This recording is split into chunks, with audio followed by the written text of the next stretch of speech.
Hebrews, Hebrews. This is Prophets of Awakening. This is our Friday night question and answer Q&A. The 24th of September, 2021. I was dealing with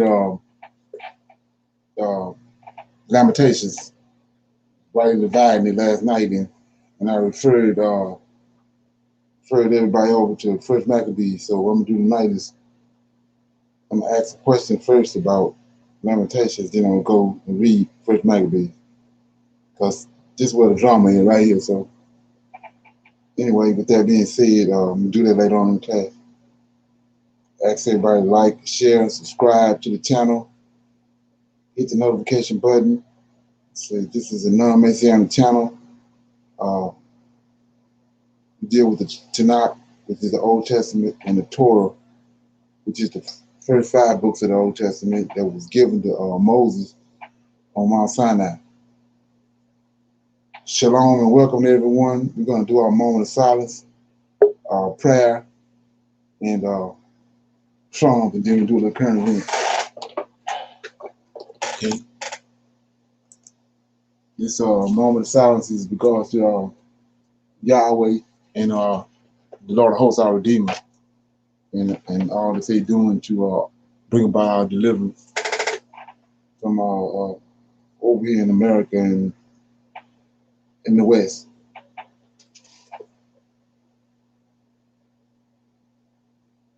Oh Lord, we come before thee at this time that you have set apart at the beginning of the Sabbath day, that you have given unto us for rest.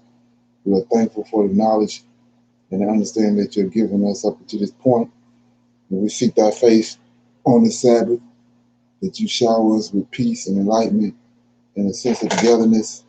Oh Lord, we see thine hand in the affairs of the world, and we know and understand that what you have spoken in the past will surely come to pass. Turn not thy face from us, but hearken unto this plea. Hearken, O Lord, and do. All praises to you.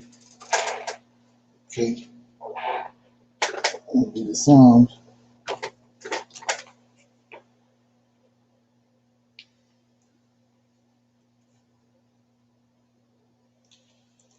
I'm read Psalms 26. It says, it's examine me, O Lord, and prove me. It's a Psalm of David. It says, judge me, O Lord, for I have walked in mine integrity. I have trusted also in the Lord. Therefore shall I not slide. Examine me, O Lord, prove me. Try my reins in my heart. For loving kindness is before mine eyes, and I have walked in thy truth. I have not sat with vain persons, neither will I go in with disassemblers. I have hated the congregation of evildoers, and will not sit with the wicked. I will wash mine hands in innocency. So will I compass thine altar, O Lord, that I may publish with thee, publish with the voice of thanksgiving, and tell of all thy wondrous works. Lord, I have loved the habitation of thy house, and the place where thine honor dwelleth. Gather not my soul with sinners, nor my life with bloody men, whose hands is mischief, and their right hand is full of bribes. But as for me, I will walk in mine integrity. Redeem me, and be merciful unto me. My foot standeth in an even place. In the congregation will I bless the Lord. Psalm 26. Any comments on that? You guys get anything out of that?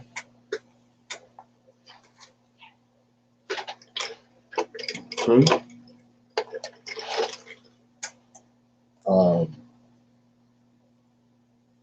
I see in verse 9 it says, gather not my soul with sinners, nor my life with bloody men.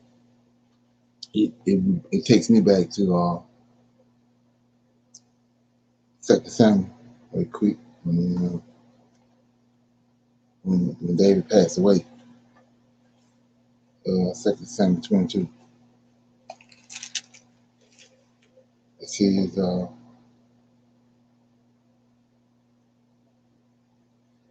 verse 4, 2 Samuel 22 and 4 says, I called on the Lord, who is worthy He is worthy to be praised. So shall be saved from my enemies. When the waves of death compassed me, the floods of ungodly men made me afraid.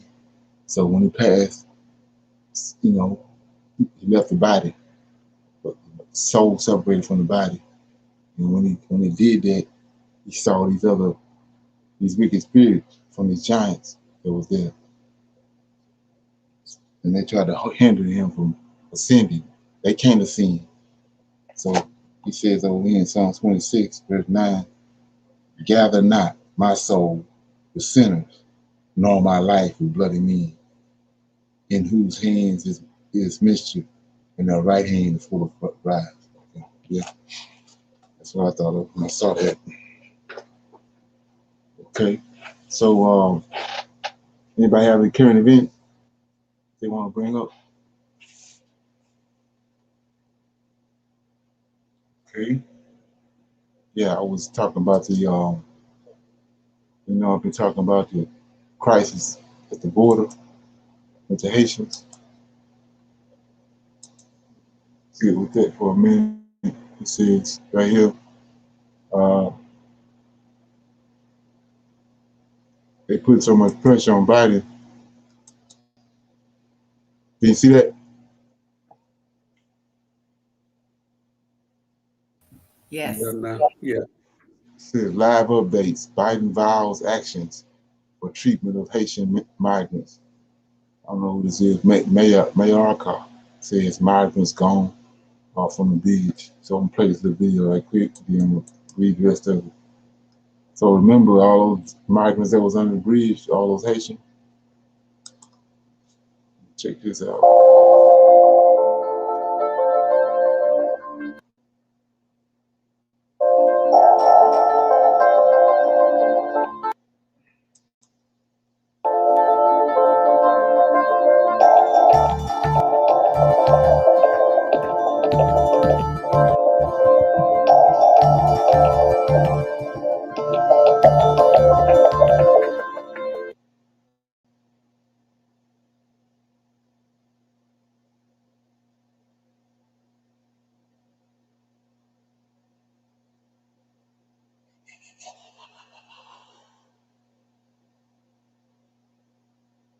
Okay.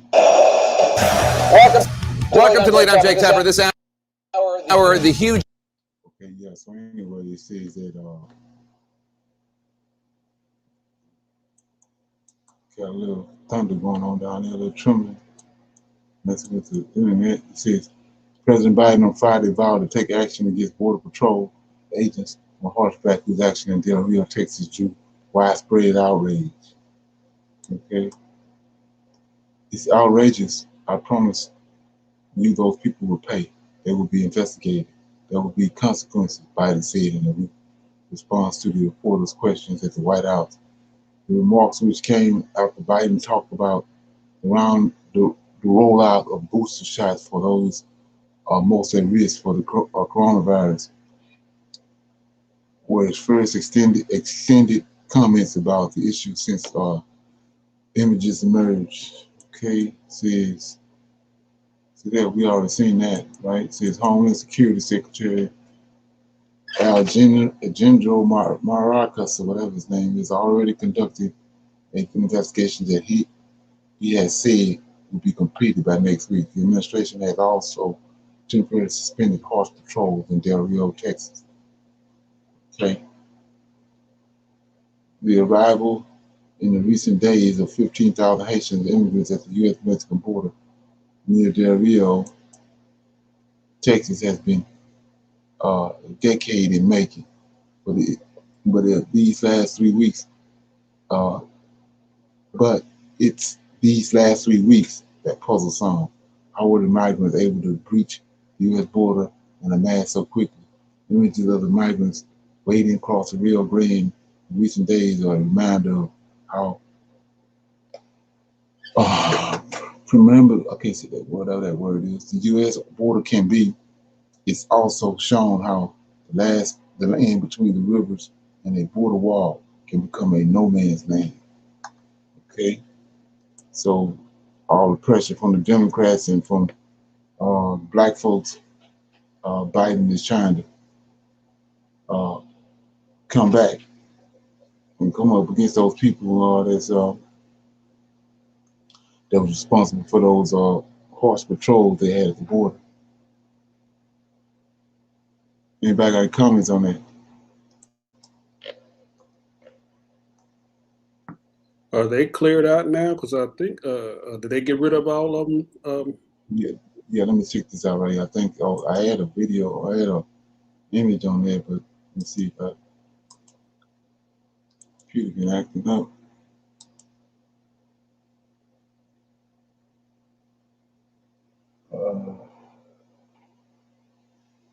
Let's see.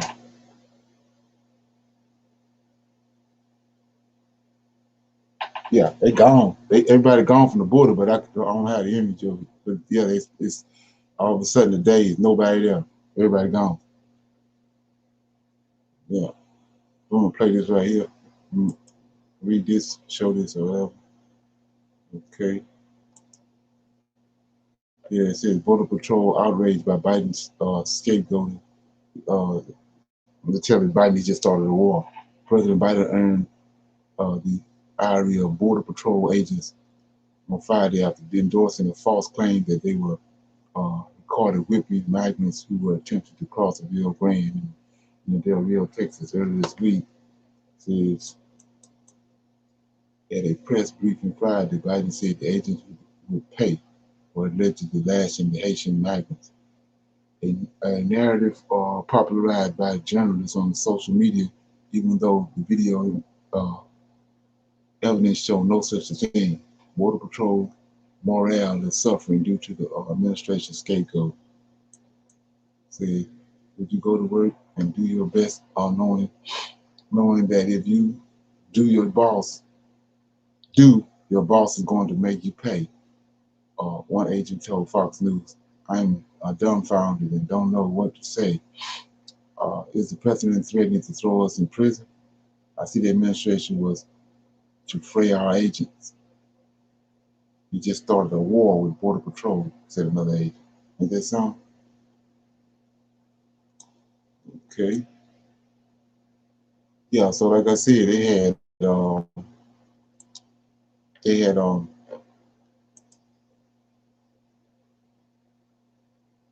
some images showing that the border was clear. Nobody was under that bridge. Some kind of way they didn't relocated all those people and cut off that trickle that was coming there. There's nobody there. I had the image of it. I don't know what happened to it. Okay. Anybody got any comments? Okay, yeah. I'm gonna play this right here. Then we can discuss it. It's about I was telling you about the tsunami, and then some few other things involved in it. Just trying to get everybody up to breast what's going on. We're going to talk real quick about some of the things that are going on right now.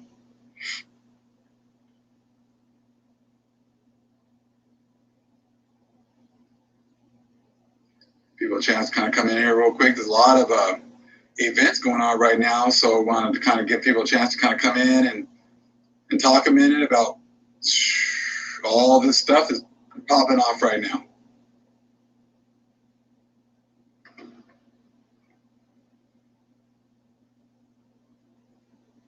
Shalom, shalom, family. Shalom, shalom. From Germany.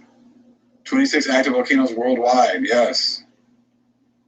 Yeah, but the volcano over there in La Palma, there's like a direct line from New York. And if it goes and it causes a tsunami, it could be hitting the West Coast. As you can see how all these things are happening right now, all in conjunction with the bringing forth of the first and second stick, and how everything seems to be picking up. How everything seems to be picking up right now. Earthquakes, storms, fires, volcanic activity. Definitely hasten to that second coming, exactly. Rumbling over there in Wyoming. I saw the 12,000 Haitians at the Texas border trying to get to America. Yeah.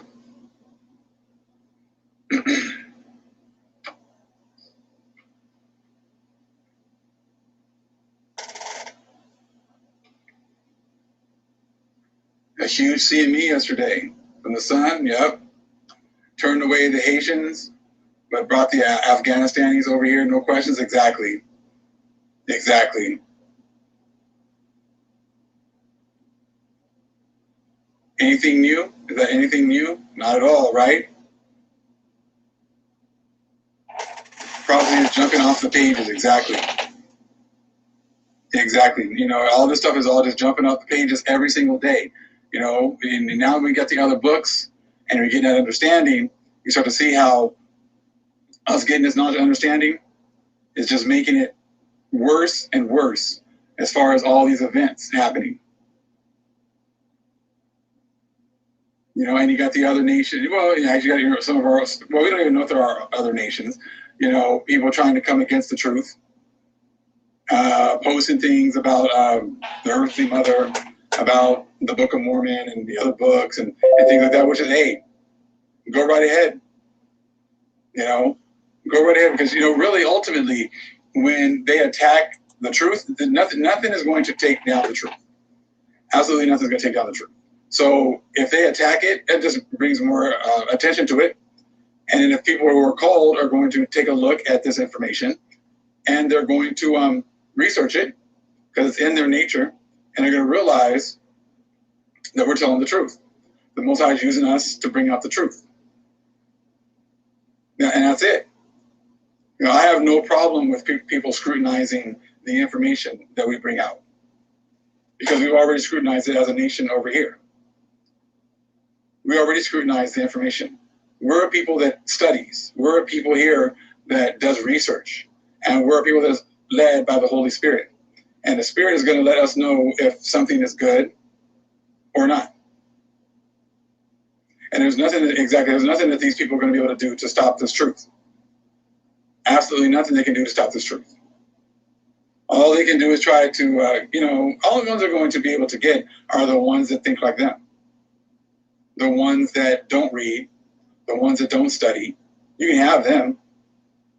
The ones that won't read for themselves, the ones that, you know, they want everything done for them. Hey, can you please teach this? And can you please teach that? Can you tell me about this? You know, I said, that's okay. You can have them, because those aren't the ones the Most High wants.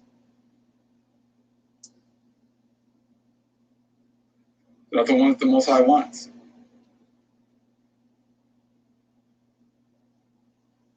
Most High, like I said, Most High is going to get all the ones that he set aside. You know, all the ones that he set aside, he's going to get those. Plain and simple.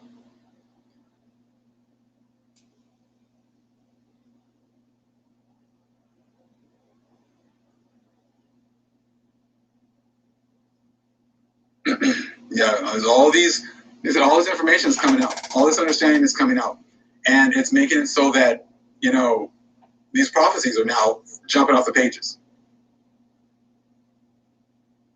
We've all waited for these things to happen. You know, I said people are scrambling, right? Definitely, the other nations are scrambling. The ones who've been confederate with the other nations are scrambling right now. You know, I said everyone is scrambling right now.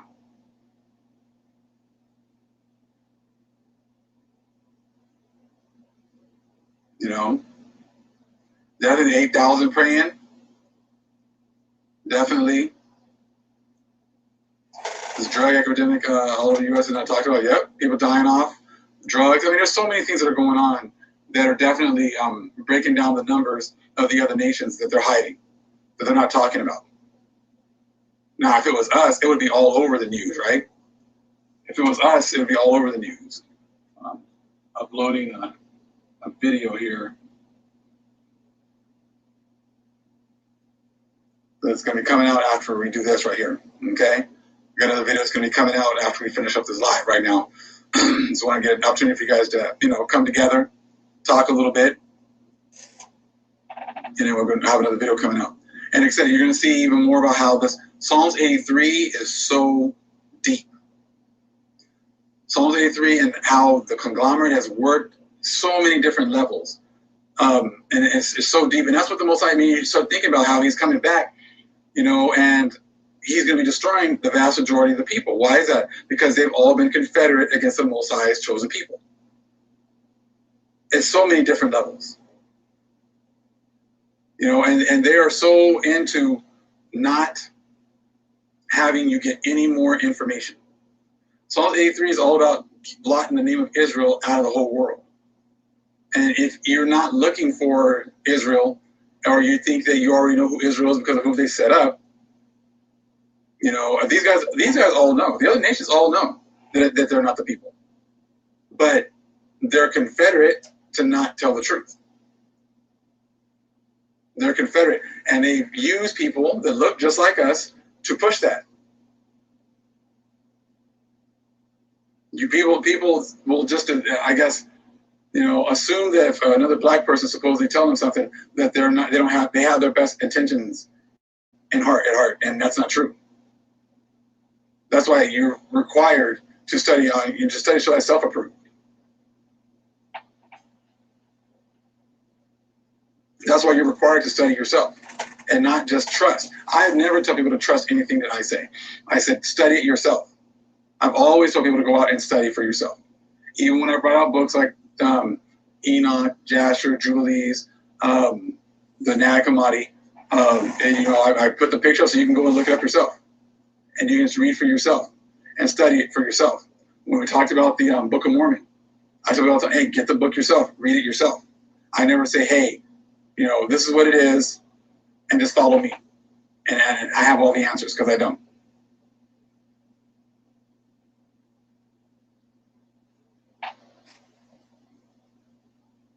And the people here do study for themselves.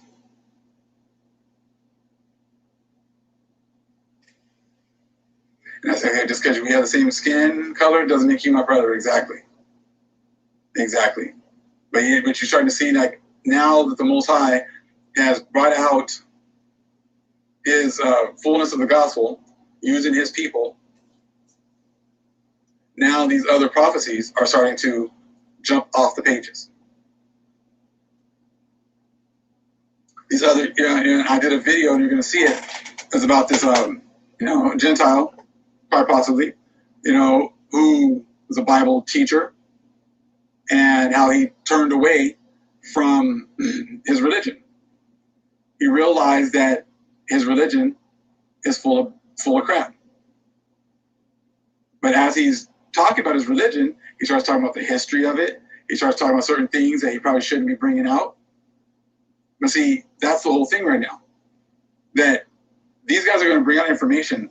It's going to go over many people's heads. But for the chosen, from the elect, the ones who can see the truth, we're going to eat it up. We're going to see this information, and we're going to know exactly what's going on. It's going to be confirmation of the things that the Most High has already showed us. And he's bringing out all this history and all this information about the churches. And you can take this information and you can apply it to our awakening. You can apply it to when we start into the Hebrew Israelite movement. And you can see the hand of the Catholic Church even in that. What's up, 12? Shalom. You can see how they had their hand. The Catholic Church, the priests of Mahan, had their hand in our awakening. They try to control that as well. Psalms 83. Even in our awakening, they're going to have to cleave, Terry, exactly. They're going to have to cleave to the truth. And that's the way the Most High has set this up. The Most High set it up that they're going to, if you're going to want, mercy, you're going to have to cleave to the Most High's chosen people.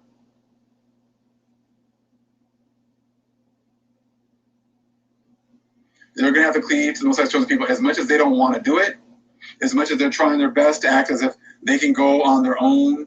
They can go on their own way. They can figure it out how to be saved on their own without, the way the Most High set it up. You're going to follow the Most High, and you're going to cleave to his people. Anybody have comments so far? Oh, this is deep. He talking. Okay. No comment. Well, let's play a little more of it. Okay. It's just that simple. And if you don't do it, then you're not going to be able to get that grace that you're looking for. Exactly. Cleaving is not begging them. I'm not begging you. I'm like, hey, this is the information, and this is it.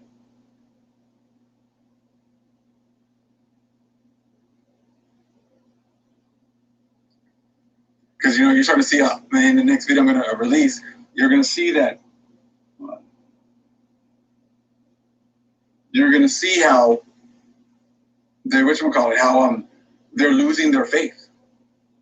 When they were fine doing a lot of these things when they were still getting the dainties of life. They were fine with Psalms 83 and keeping us down, as long as they were getting the dainties of life. You see, those dainties have been taken away by the Father. And now there's some of them are like, well, why even follow? I know that this religion is a bunch of crap. I know it's a bunch of BS. So why even follow it? And on my way out the door, I'm going to drop some nuggets, and the Israelites are going to pick them up and run with them. Because the nuggets are for us. The nuggets are for us. They're not for the other people in Psalms 83. The cleaving, yes, definitely, is an invitation to join, exactly. So, like I said, they've been able to enjoy all this great, all these great opportunities, but now the Most High shut things down. They can't do that anymore. So now many of them are like, hey, you know what? I'm out. I'm done. This religion is BS. It's all made up.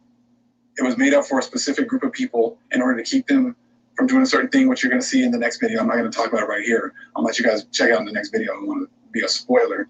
When I said, but the guy is going to talking about why the Christian religion was made up.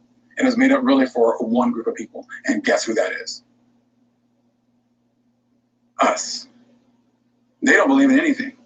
They might follow it they follow it just because they got to follow something. They got to make it look good. But it's mostly to control us. They'll follow anything, right? So it doesn't matter. They'll follow anything.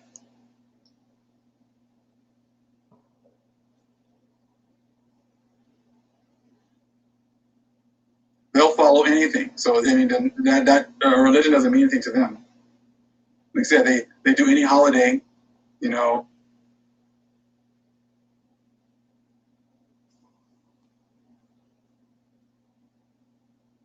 Very true. Be late. People don't even want to look at it. Don't want to peek at anything. Don't want to look at anything. Don't want to know anything. That's true. That's true.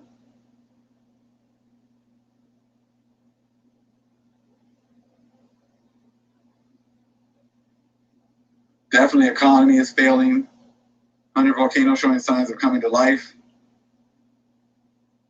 Talking about the shipping containers and how expensive it is to ship things, and how many ships are off the coast of California, Long Beach, trying to get offloaded, and not having enough stuff for Christmas and their holidays. Many people not getting unemployment benefits, food shortages. Exactly.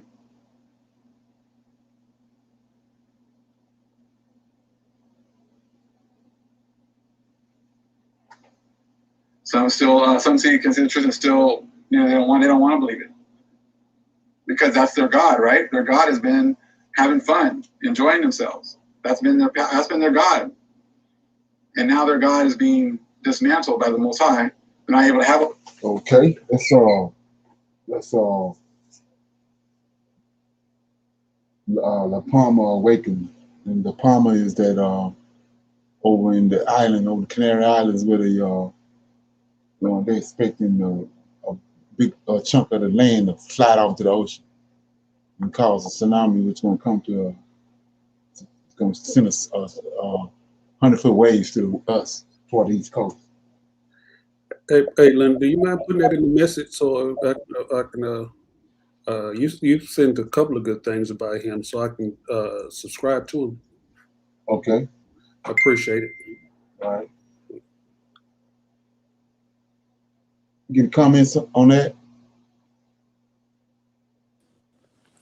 Yeah, that Psalms 83 do go deep.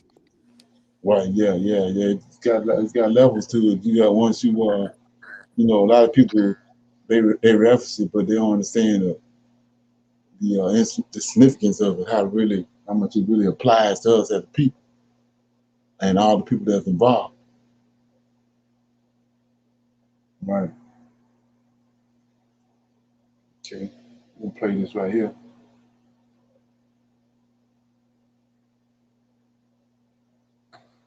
Think about it. What's up, family? This is your man, not your boy, bringing you another gold nugget that you could pick up or you could kick it aside.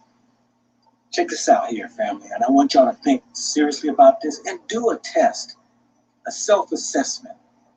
Now, I'm inside the store today, and I recognized that the music that was playing was a Christmas song.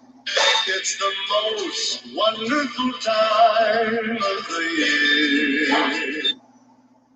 And hearing this, I thought to myself, this is September. What in the world are they pushing these times back further and further from Christmas to try to get you wired into putting you in the mood to take that old dollar and spend it? Now, if anybody was paying attention, that old Kamala Harris had supposedly warned people that the supplies are going to be down. You need to start your Christmas shopping really early. Now, what is the gimmick? What's the reason? Why is this all happening? Let me share you with this with your family. You see these songs. Now, I've said this before. Your five senses can be manipulated. It can have you behaving in fashions that you don't even know. We know that when the songs come on by the hearing of the ear, the displays in the store starts to come on by the seeing of the eye, that the smells, of the gingers and you start to see that, all of these things that are associated with Christmas begins to be in front of you, that you start to behave in fashions that you don't even know that you're doing. The song came on, and when I heard the song, it just struck me so quickly that I had to ask myself, this is September. Like, I had to think that this is not December. This is how quickly they can mesmerize, hypnotize you, that it will send you in a behavior for you to operate in a function that you will now go in this robotic state of mind and behave. Now, that old song, "It's the most wonderful time of the year," that they have us believing is the most wonderfulest time of the year, to where we start to put on smiles and we start to come to work with, gifts, and, our behavior starts to change, and, we start singing and chanting these songs. We start to go out and start spending up the money. We start to think about that, it's great and I can do for somebody, and it's the season of giving, and to take your mind off the issues that you might be having on right now. Let me say this right here. In my own humble opinion, it is not time to go spend and waste money. It is time to start storing money. If you want to go spend wastefully, and I say wastefully, family, is that we have in our mindset that you gotta go out and purchase stuff that people really don't need. We will aimlessly go looking and wondering, trying to find what a person will need or what they want when we good right now. Isn't that true? We will spend countless of hours with. Okay. Any comments?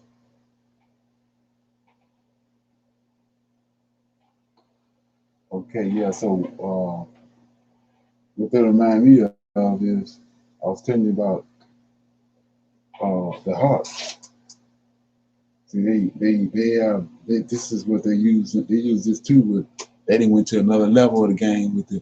I was telling you about those frequencies and those vibrations and all that they can send out, and you know, and have a whole mass of people going to do something they had no intentions on doing. They just send a vibration out, send a frequency out, and then how you doing?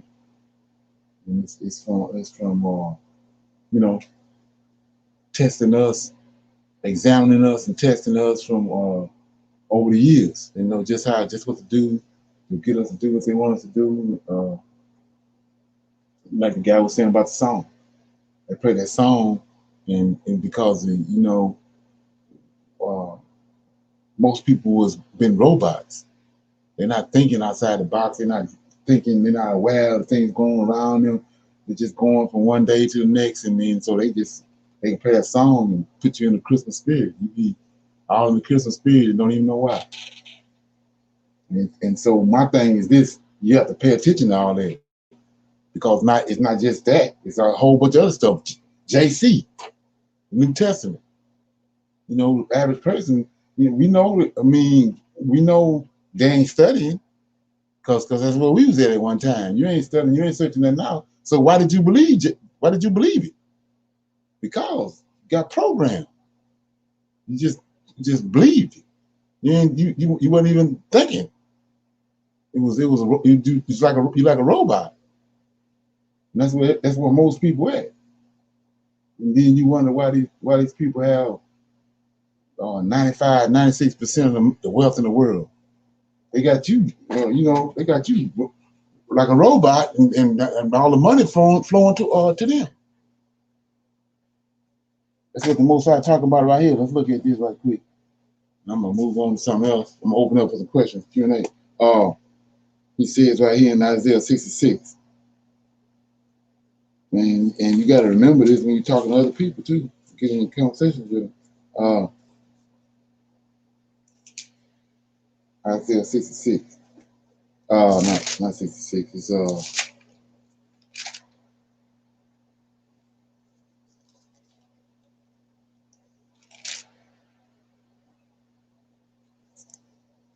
see.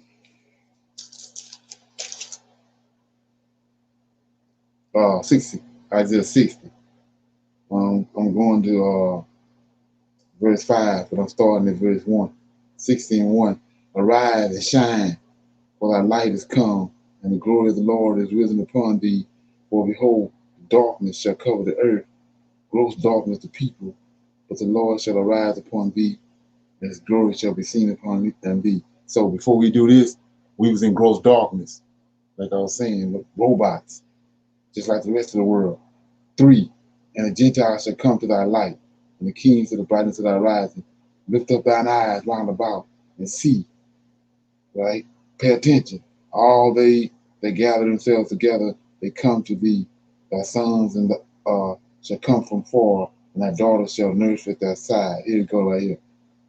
Then thou shalt see and flow together, and thine heart shall fear and be enlarged, because the abundance, see that? The Most High got to do it. Right now, everything flowing toward them. That's why they got all the money and the wealth. But he says, when he wake us up, all of us, then thou shalt see and flow together, and thine heart shall fear and be enlarged, because the abundance of the sea shall be converted unto thee, and the forces of the Gentiles shall come unto thee. So we're going to flip everything like it was at first. It was flowing to us at first until we gave him up, started all up in these mountains worshiping these fallen angels and dealing with these idols, and the flow of our wealth was converted to them. But he's going to turn it back. But the reason they're not wealthy and have all the wealth or riches of the world by accident. We in a sheeple state where everything we helping them for everything to flow toward them just from our mindset. And one of them is believing JC.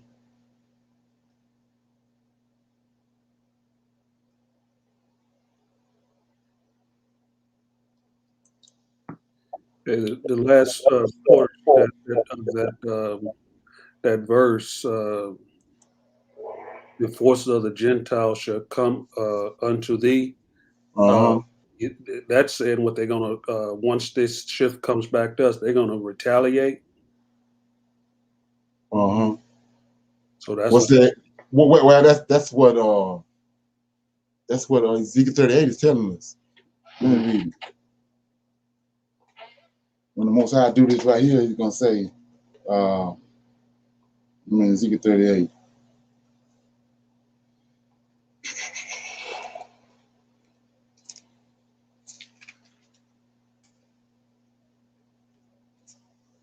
Ezekiel 38 says,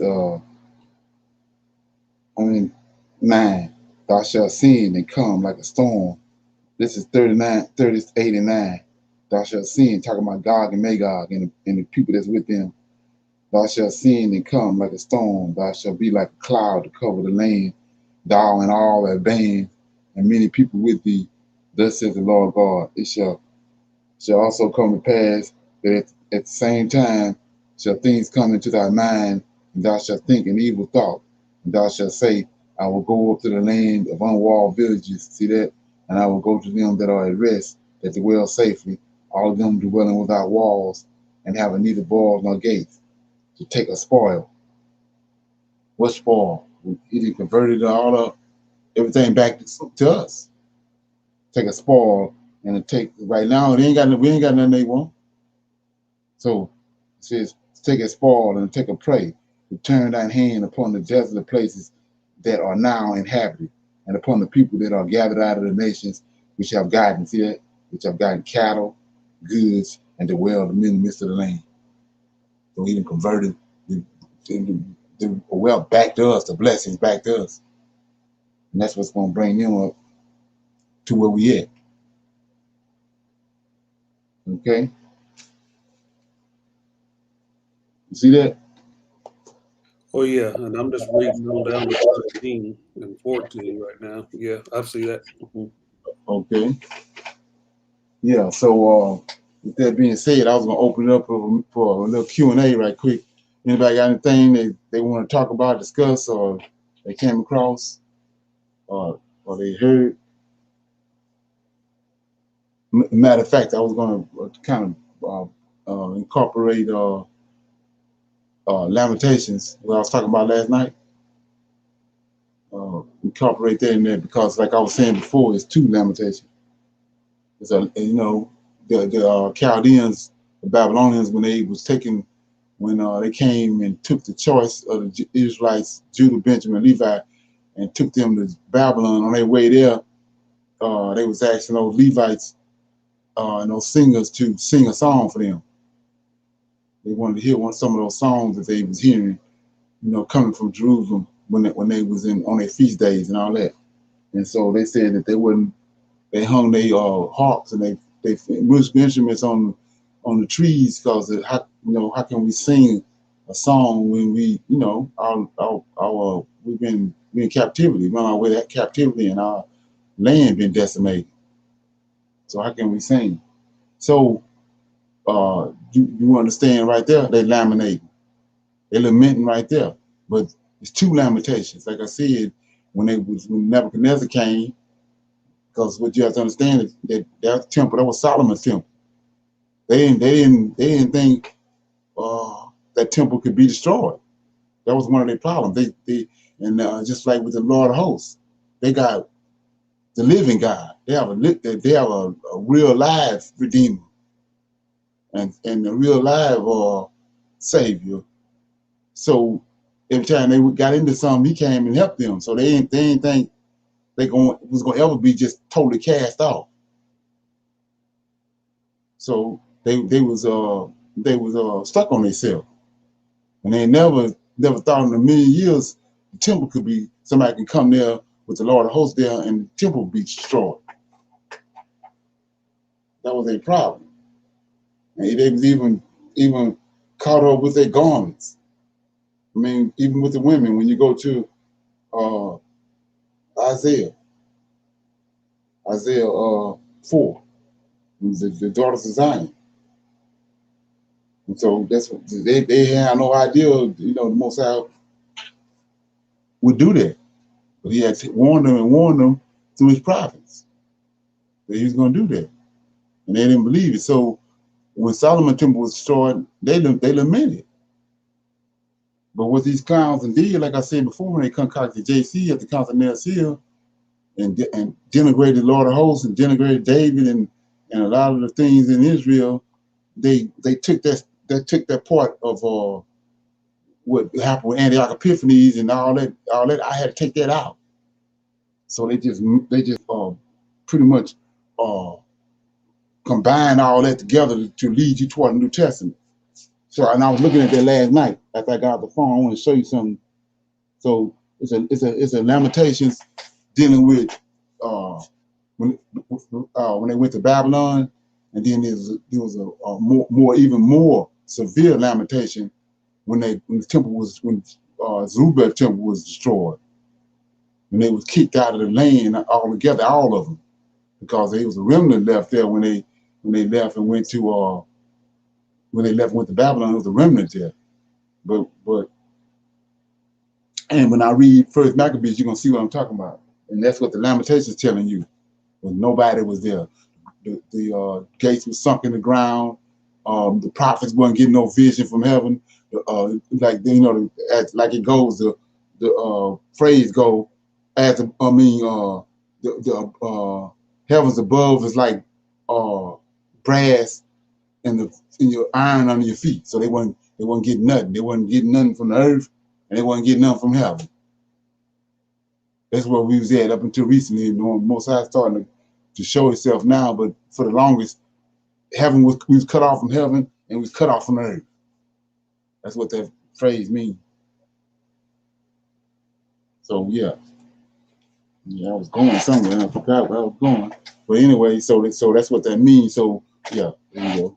I'm going to Lamentations. I'm going to show you how they combine these two Lamentations together, and it got you thinking that, you know, this is when they came back from Babylon. Then when all the other stuff when they came back from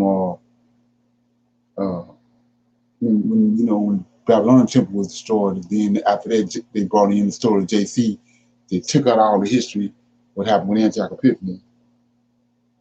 So I'm in Lamentation, and it says, I read it yesterday, right? So look at, we can go back and look at it later on, but when you read 1 and 2, you can see, like I was saying before, verse 9, chapter 2, verse 9 says, her gates were sunk into the ground. He have destroyed and broken her bars. A king and a princess are among the Gentiles. See that? So I showed you who the Gentiles are. Ain't but one race of people on earth is Gentiles. That's Japhet. That's the Europeans and all them. Greeks and all them, the Romans, them Gentiles. Babylonians and Chaldeans ain't no Gentiles. So they heathens. It's a difference. So we see right here, they're among the Gentiles. Let's look at that right quick. So we say, what are you talking about? I'm in Joel. I told you all the minor prophets came back from Babylon with Zerubbabel. They the ones talking to us. So I'm gonna give you an example there right here. I'm in Joel. Joel chapter 2. Let me know when you get it. Got it. Got it. Chapter 2, verse 1. Blow your trumpet in Zion and sound the alarm in my holy mountain, and let all the inhabitants of the land tremble. Hold on. Let's see. No, I'm in 3. Sorry about that. Chapter 3. It says, chapter 3, verse 1. For behold, in those days and at that time, when I shall bring again captivity of Judah and Jerusalem. So we in Joel. So it's talking about captivity that it's getting ready to go into. When Antioch Epiphanes had came. So it says, for behold, in those days and at that time when I bring again the captivity of Judah and Jerusalem, I will also gather all nations bring them down to the valley of Jehoshaphat. That's in Ezekiel 38.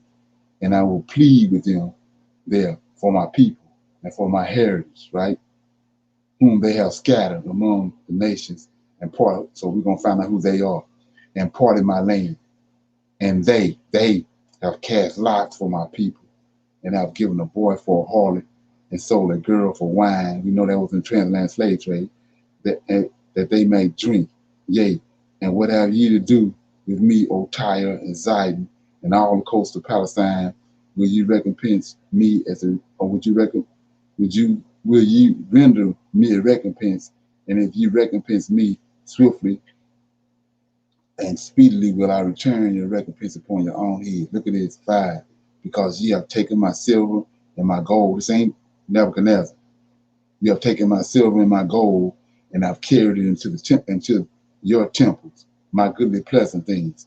6. The children also of Judah and the children of Jerusalem, ye have sold unto the Grecians. See that? Greeks. Over there, you said Gentiles. Now it's saying Greece, same people. See that? Greeks, not the Chaldeans, the Grecians, that ye might remove them far. See that? So like I said before, how this our homeland? When it's telling you right there, they're gonna remove us far from our borders. So which one is it? Okay, said, behold, I will raise them up out of the place whether you have sold them. That's Ezekiel. That's Deuteronomy 68, where you have sold them, and I will return your recompense upon your own head, and I will sell your sons and your daughters into the hands of and them that and they shall sell them to the Sabians and to the people far off, for the Lord hath spoken it. So let's look at it. I'm back up here, and I'm in chapter 3 of Joel, and it says, 4, yea, and what have ye to do with me, O Tyre and Zidon, and all the coasts of Palestine? Will you render me recompense? And if you recompense me swiftly, speedily will I return my recompense upon your own head, because you have taken my silver and my gold, and have carried them into your temples, my goodly pleasant things. The children also of Judah. See, now this is what I was telling you about. Ezekiel 37. And I was showing you, he says that he's going to take one stick, the stick of Judah and his companions, and then he's going to take the stick of Joseph, which is in the hand of Ephraim, and his companions. That's the other 9 tribes, with the other 10 tribes, because Manasseh, the other 10 tribes, that's Ephraim companions. Well, who is Judah companions? Right here, 6. The children of Judah, right? The children also of Judah and the children of Jerusalem. Who are the children of Jerusalem? Benjamin and Levi. See that? Say the children of Judah, children also of Judah and the children of Jerusalem have ye sold unto the Grecians, that ye may remove them far from their border. See that? So when you got a proper understanding, everything starts lining right up. You ain't got to fumble with it. So I'm back over here in Lamentations. So I told you 2 Lamentations. So and if you notice, we see right in verse 9, Lamentations 2 and 9, her gates are sunk into the ground, and he have destroyed and broken down her bars. Her king and her princes are among the Gentiles. And then look, the law is no more. We know they had the law in Babylon. Then it says, and our prophets also find no vision. Daniel and them have visions all over the place. Daniel, Ezekiel, all of them. Let's look at it. I'm in Ezekiel right here, right quick. Chapter 1. And for the people that don't know, Ezekiel was in captivity in Babylon. A lot of people don't know that. So, Ezekiel chapter 1 says, let me get it right quick.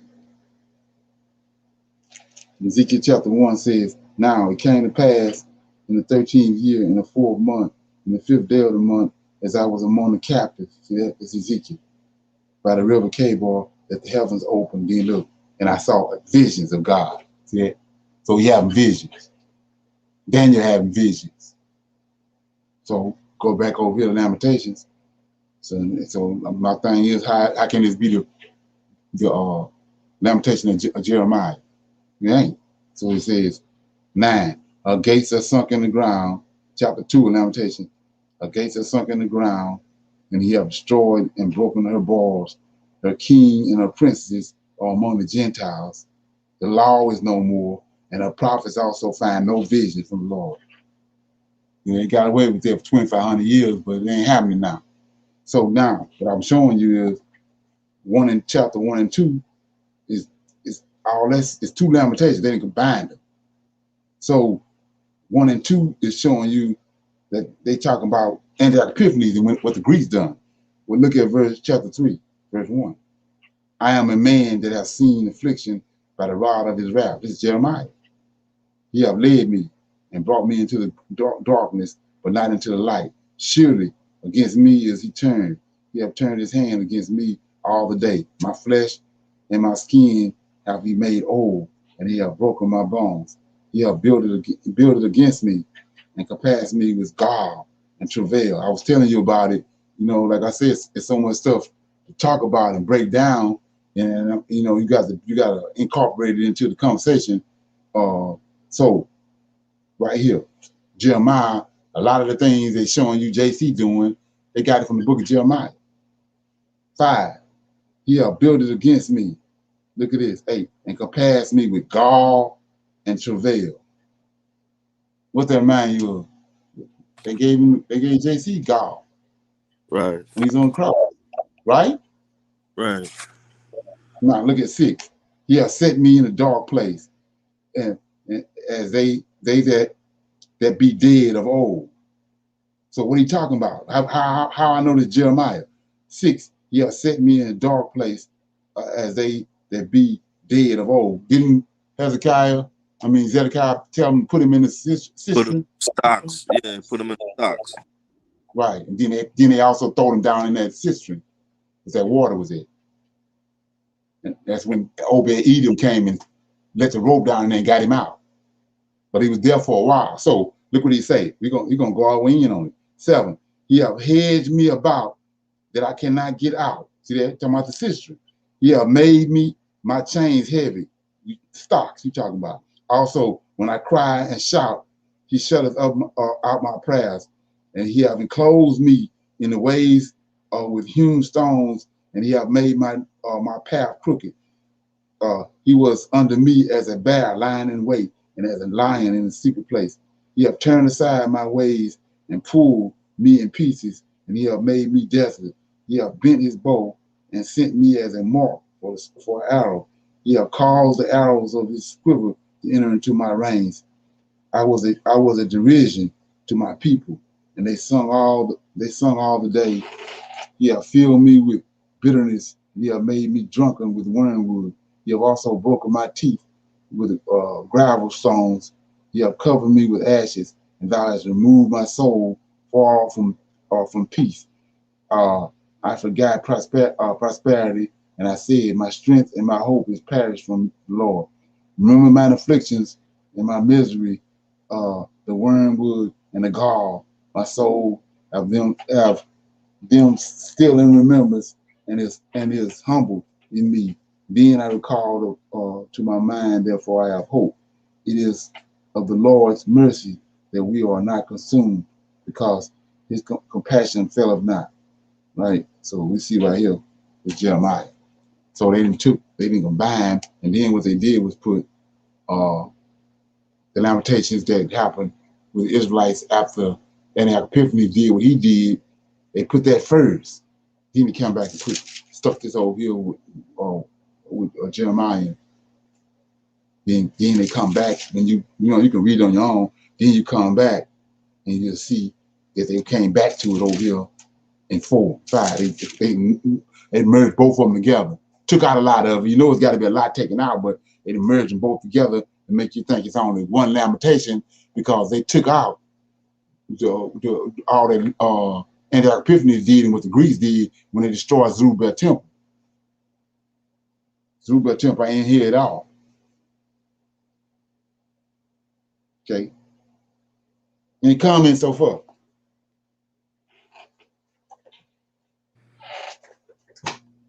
Yeah, still in chapter 3 and verse 30. All right, listen What to it you say? last night. Lamentation 3 and 30. Okay, let me get it. So this is all Okay. they gave JC, or they gave the New Testament. 3 and 30. 3 and 30. Okay. He giveth his cheek to him that smiteth him. Right. He is filled full with reproach. So that's what it means when they put in the New Testament. If he strike you, turn the other cheek. Right. Exactly. Right. But all this happened to Jeremiah. Like just like remember when Jeremiah was coming up to Jerusalem, he looked down on Jerusalem and said, "Old Jerusalem, old Jerusalem." Right. They got JT doing the same thing. Man. Yeah. It's coming from Jeremiah. Like I said, once you get a whip that I mean, you know, somebody that's sitting there fiending, you know, you sitting there fiending for Matthew, Mark, Luke, and John, you ain't gonna see none of that. But once you see what the New Testament is, then all this stuff start coming to the light. So let me ask you something. What's So that? the first and second Lamentations, right? So Uh-huh. is that of the unknown prophet? Is it of an unknown prophet? No. Like I said, I think what this one right here, when you start reading chapter 3, it says you can tell it's starting one of the Lamentations because it says, "I am a man that I've seen affliction by the rod of his wrath." So this the Lamentation Jeremiah wrote. Yeah, that's what I'm asking, because we know now I'm understanding more that 1 and 2, well, 2 definitely is dealing with the time of Antioch Epiphanes, right? Right, exactly. So who prophesied this? Was this still like who was looking at what was going on during this affliction? Right. Well, you can say it's an unknown prophet because we can't. If you go back and look at it, we can't. We see that all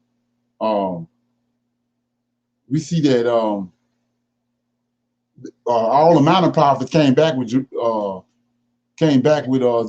So it's got to be one of them. But we don't know which one it is. As a matter of fact, being that you asked that question, I'm gonna go back and look. It might have been like one of the later ones then, because Right. Like Hosea. yeah, it's truth that they writing in this, so it ain't just something that was made up. This Right. this stings, this hurt. Right. Exactly. You're right. Right. Any other comments? Okay, everybody good? Yeah, so with that being said, I'm gonna go to first Maccabees. You know, this should clear up a lot of stuff that we just read last night in the day on Lamentations. I'm in first Maccabees.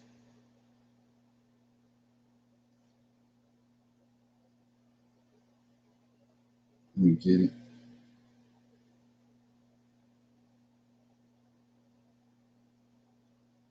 I ain't gonna read all of it. I'm gonna try to probably read about 6 pages. Okay, first of all, I'm gonna read the introduction because it's some light shine, it's some information in that. It says right here, this is the book. This book is a prime account of Jewish wars of independence fought against Antioch Epiphanes. It covers the years. Tell you the years it covered 167 to 134 BC. Is before Christ, right? Right. So let's look at that. So it says this book is a prime account of Jewish wars of independence fought against Antioch Epiphanes. It covers the wars 167 to 143 BC. So let's look at that. Wars. That's the word we're looking at. Wars. So I'm in Daniel.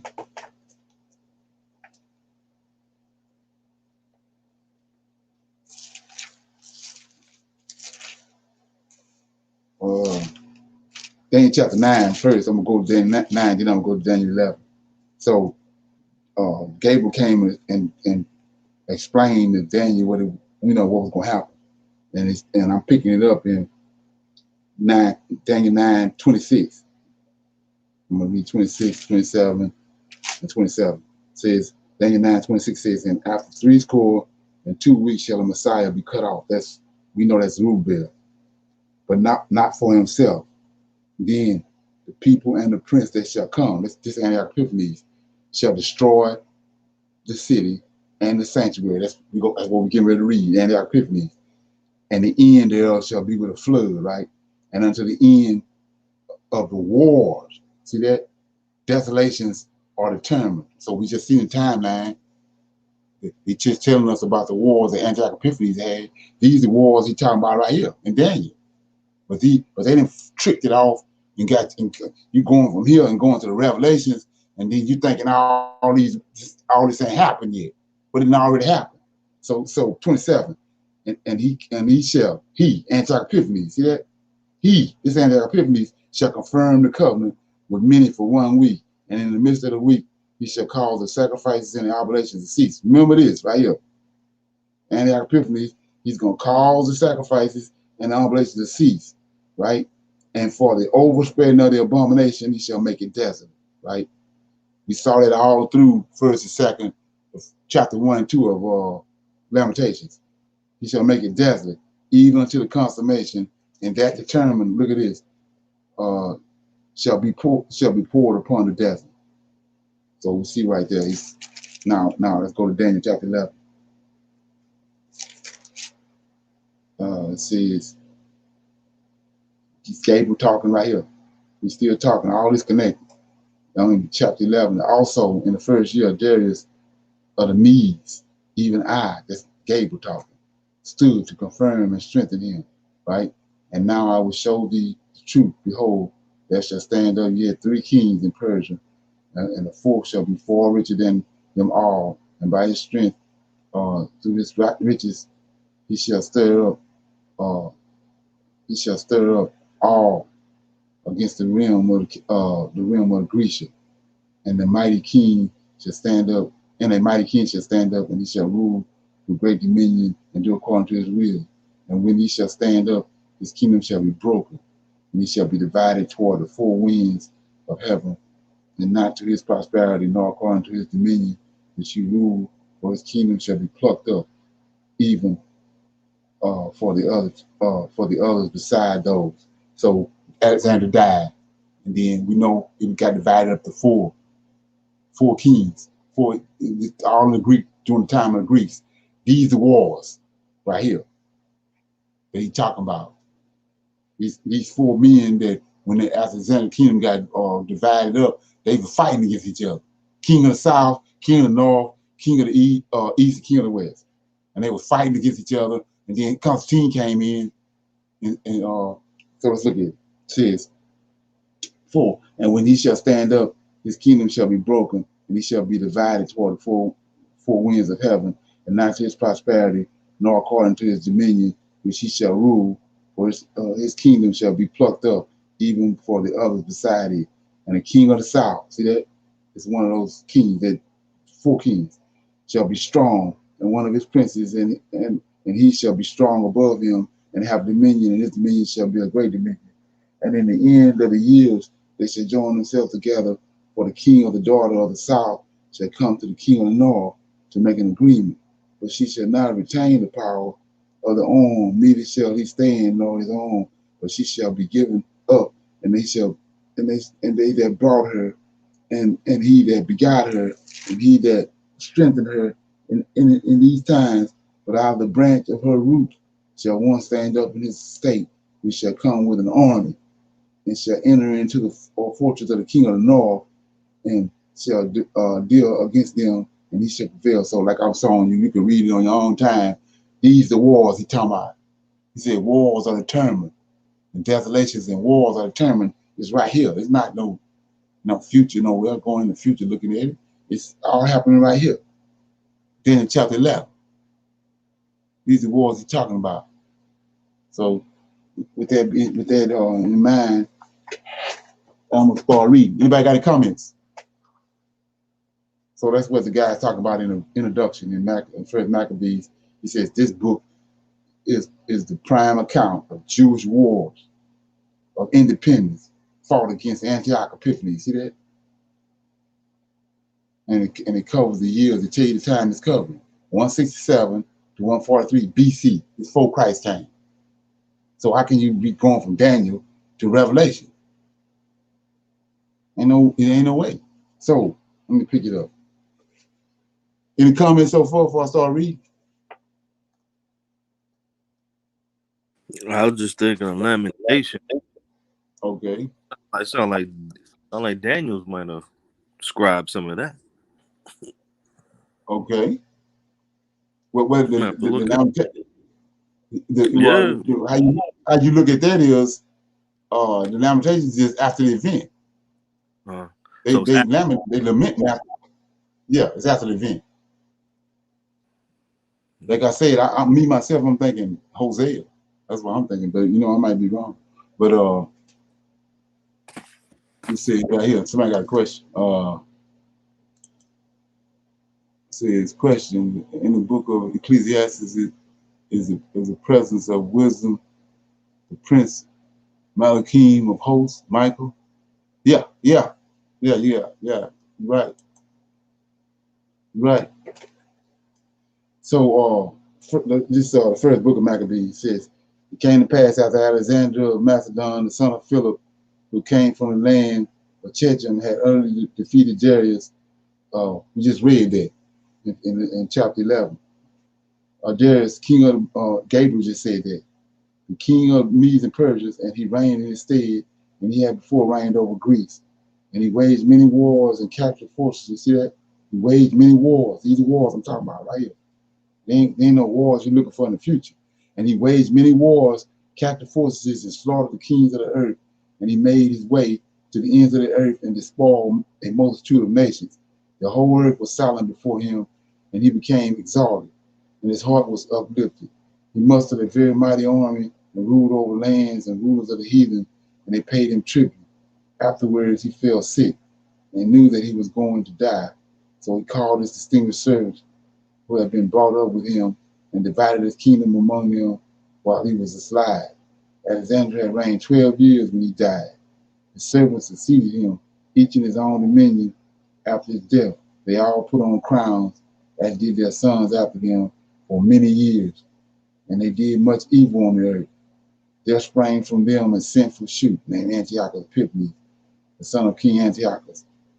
He had been at hostage in Rome, and he became king in the 137th year of the Greek kingdom. In those days, see that? Greek kingdom. In those days, there arose out of Israel lawless men who persuaded many, saying, let us go and make a treaty. Here go the treaty, right? We've been over this before. Let us go and make a treaty. And you can't look for the treaty, ain't in the future. It's right here. Let us make a treaty with the heathen round about us. For ever since the time we became separated from them, many misfortunes have overtaken us. The plan, the treaty, seemed good in their eyes, and some of the people went eagerly to the king, and he authorized them to introduce practices of the heathen. And they built the gymnasium in Jerusalem in the heathen fashion. See this way before what the gymnasium at when JC when they concocted JC. Leonard, right quick. My book says it says and observe the ordinance of the Gentiles, not heathen. Right, yeah, they got heathen in here in mind. Yeah, it says Gentiles, so they built a gymnasium in Jerusalem. Yeah, Gentiles. Right, exactly. It says in the Gentile fashion and submitted to uncircumcision and just owned the holy agreement, and they allied themselves with the Gentiles and became slaves of wrongdoing. So what like I was saying before, see there's so much trickeration going on. See, I told you it's a difference in the heathen and the Gentile. but they trying to merge them all together because they don't want to expose who the Greeks are.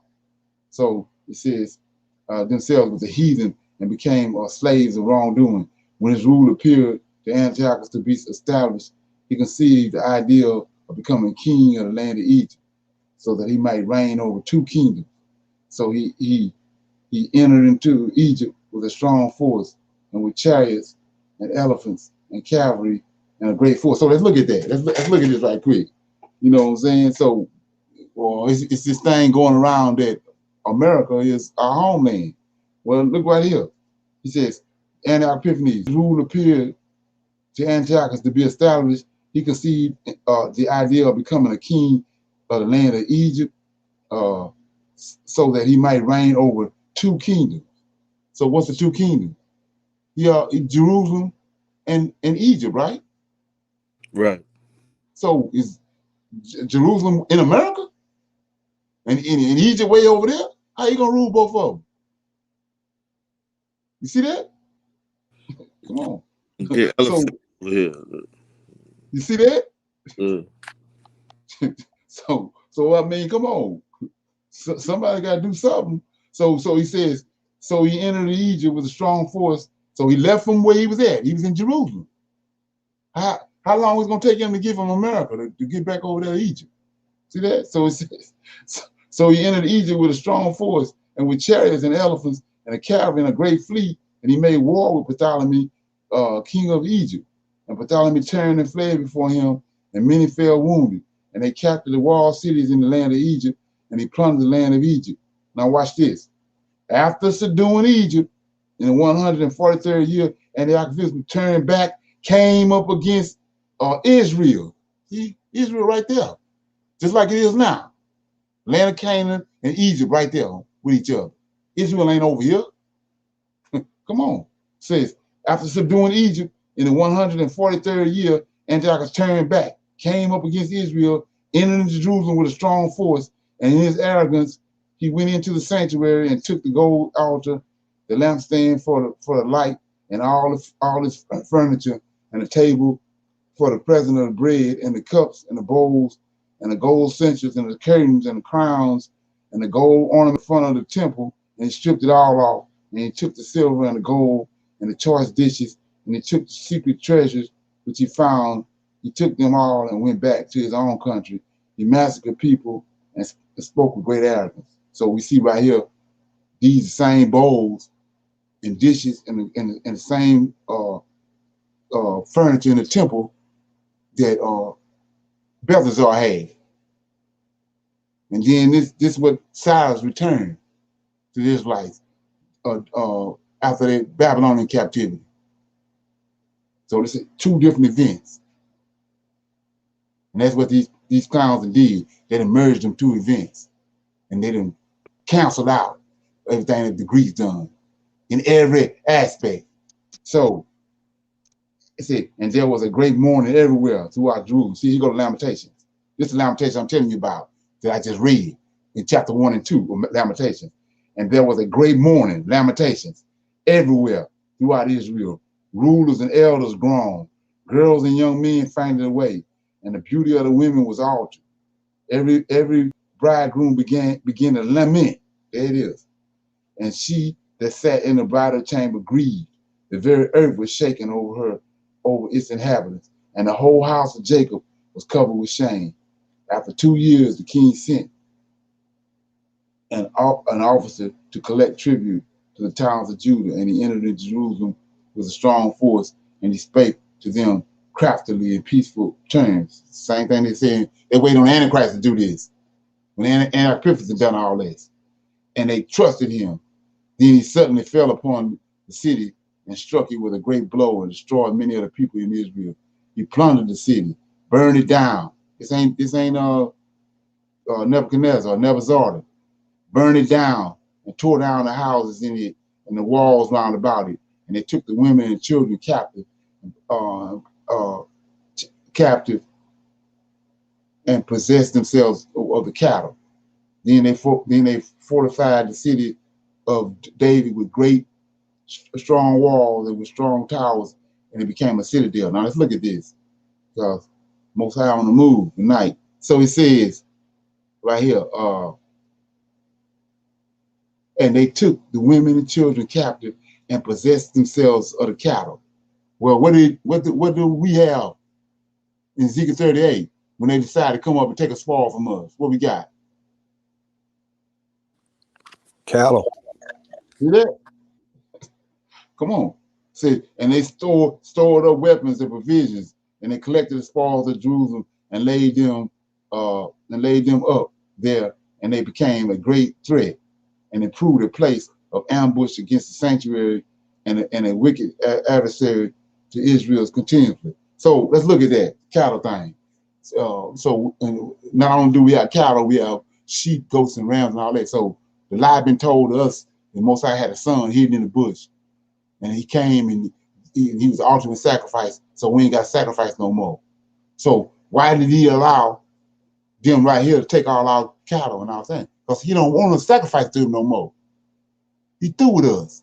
So he got them to take that. So now when we see in Ezekiel 38, he brought it back. Why he bringing it back? Because he wants to start back sacrificing to him. So I ain't got to go talk to Ricky Rockethead or nobody else about JC. That canceled him right there. Just looking at that. That's a lie from pit hell. He ain't brought no son because he took away the cattle and the things we need to sacrifice. And then we see in here real soon, we finna get all these cattle back. And these goats and everything we need to make sacrifices. So that's a lie right there. We ain't got to do nothing. We ain't got to go digging around nowhere. These 4 or 5 verses right here cancel JC out. All right. So it says, and they shed innocent blood all around the sanctuary and polluted the sanctuary itself. And the inhabitants of Jerusalem fled away because of them. And she became a place where strangers lived. And she became strange to her own offspring, and her children forsook her. And the sanctuary became desolate, like a wilderness. Her feasts were turned into grief. Her Sabbaths became a reproach, and her honor became contempt. It's because that's what he wanted. He told them that. He didn't want them, they got beside themselves with the temple. So her dishonor was as great as her glory had been, and her exaltation was turned into grief. Lamentations. Then the king wrote to his whole kingdom. See, here go the Antichrist right here. Then the king, this king of fierce countenance in Daniel, the king wrote to his own kingdom that they should all become one people. See that? And everyone should give up his particular practices, practice and prosper, and all the heathens ascended to the king, to the command of the king, and many from Israel agreed to his kind of worship and offered sacrifice. Hey, Leonard. And Okay. verse 1, moreover, the king wrote. Who's the king? Antiochus. Okay, then all right, and they did it right here because some of my words are different than yours because it actually said, moreover, the king Antiochus, however you say his name, wrote to his whole kingdom. So they actually named his name on this one. Okay. Right. Okay. And many from Israel agreed to his kind of worship and offered sacrifices to idols and broke the Sabbath. See that? Broke the Sabbath. When the Antichrist had a problem with the Sabbath, it says, and the king sent and wrote by messengers to Jerusalem and to the towns of Judah to follow practices foreign to the country, and put a stop to whole burnt offerings and sacrifices and drink offerings at the sanctuary, and to break the Sabbath and profane the feast and pollute the sanctuary and sanctified, that was sanctified, to build altars and sacred precincts and idols, temples, and sacrifice hogs, see that? And unclean cattle, and to leave their sons uncircumcised and defile themselves with every unclean and profane practice. So let's look at that right there. So, see what it says? The sons, right? Sons, he calls them to be uncircumcised. So, when you look at that, it tells us in Jubilees that the Lord of Hosts was telling them that if you don't circumcise your son, He's destined for destruction. He ain't covered. He's destined for destruction. So look at what's happening to the males now. See that? It's because of this. He says, let me see if my page turned on me. What was I? 48, verse 48. That's my book, Okay, though. yeah. It says, and defile themselves with every unclean, profane practice, so they might forget the law and change all their religious ordinances. And it says, and anyone who did not obey the command of the king would die. He wrote to his whole kingdom to this effect, and he appointed inspectors over all the people, and he ordered the towns of Judah, every one of them, to offer sacrifices. And many of the people and everyone who was ready to forsake the law joined them, and they did wrong in the land, and they forced Israel to hide in every hiding place they had.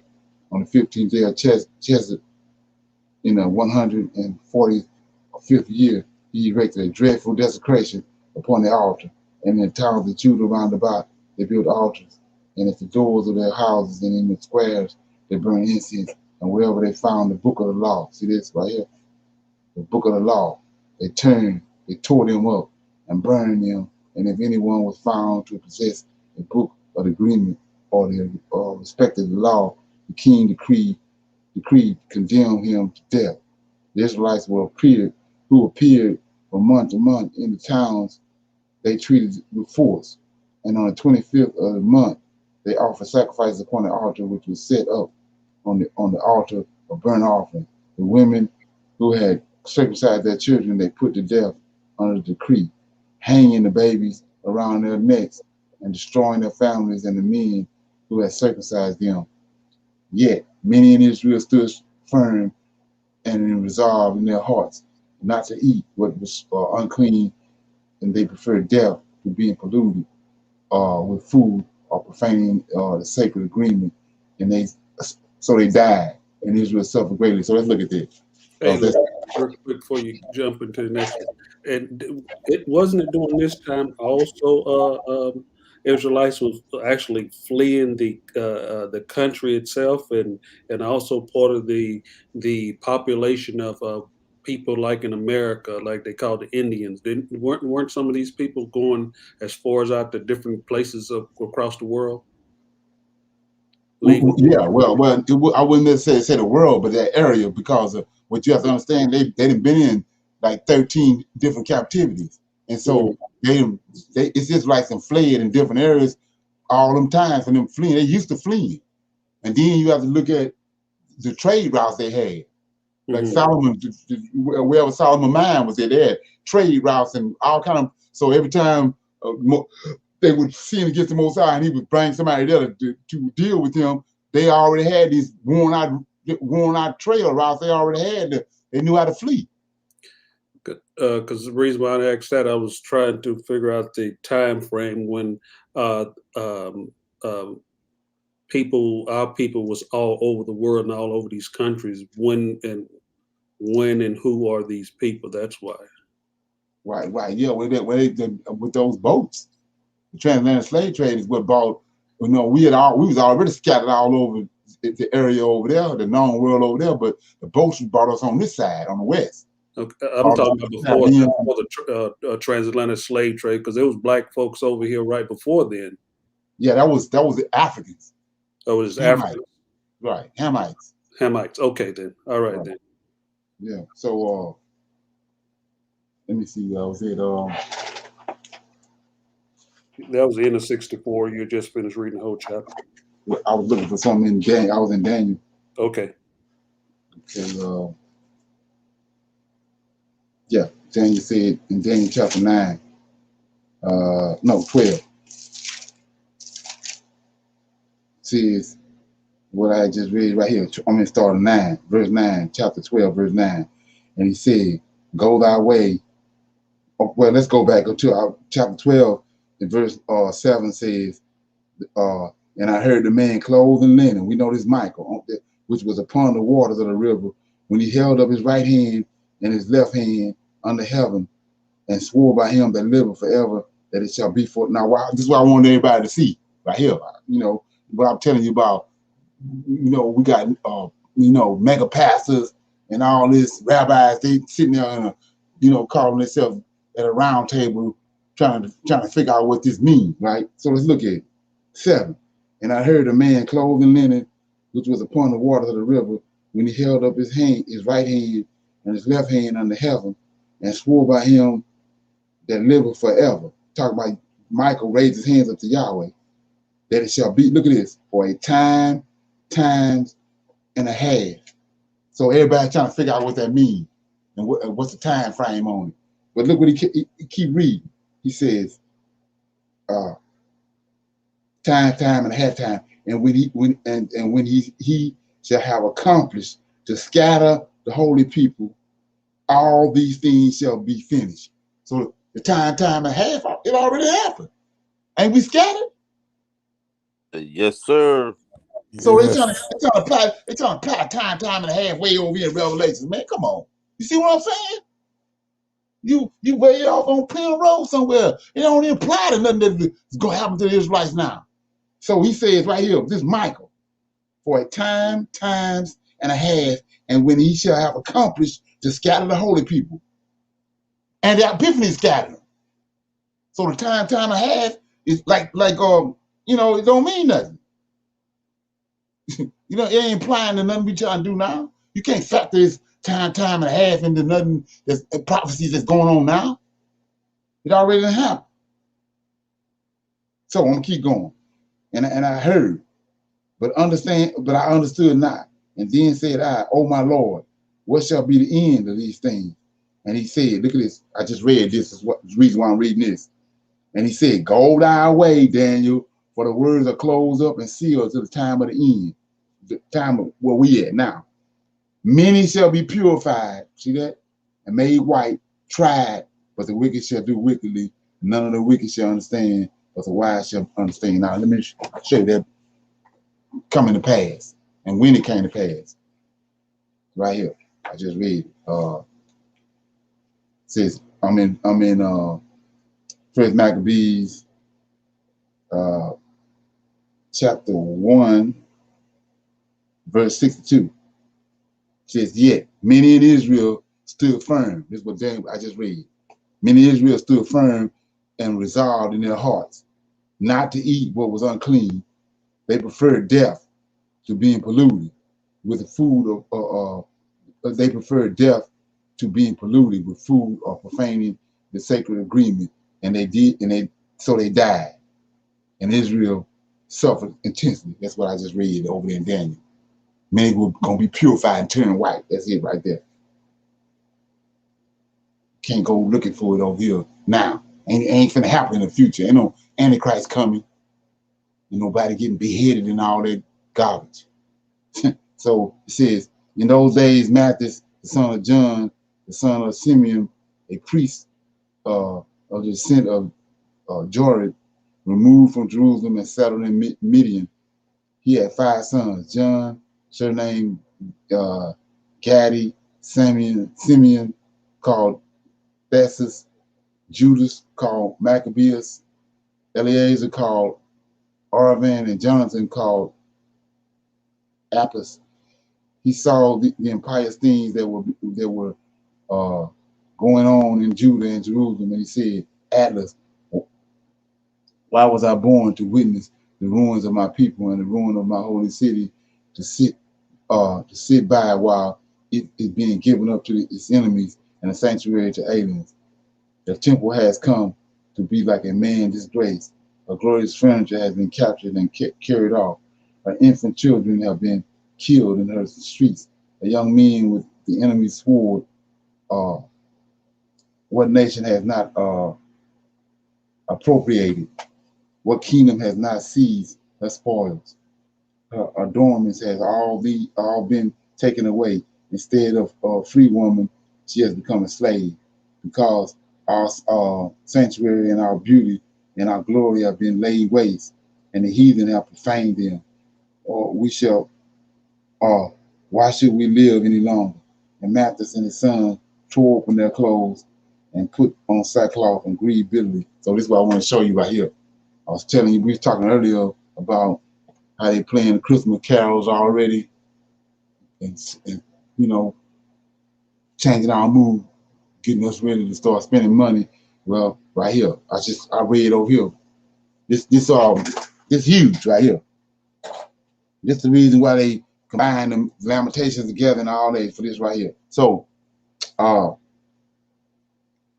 me get back over where I was at. I'm trying to thought.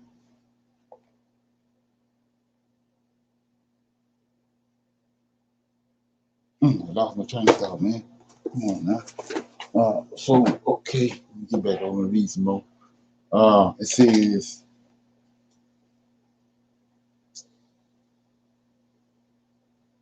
yeah. I'm in Daniel. Sorry about that. So I'm in Daniel, and it says, chapter 9. I was telling you about everything is a group of Edomites that got together and concocted all the words that they got you quoting that JC said because that's what they want you to do.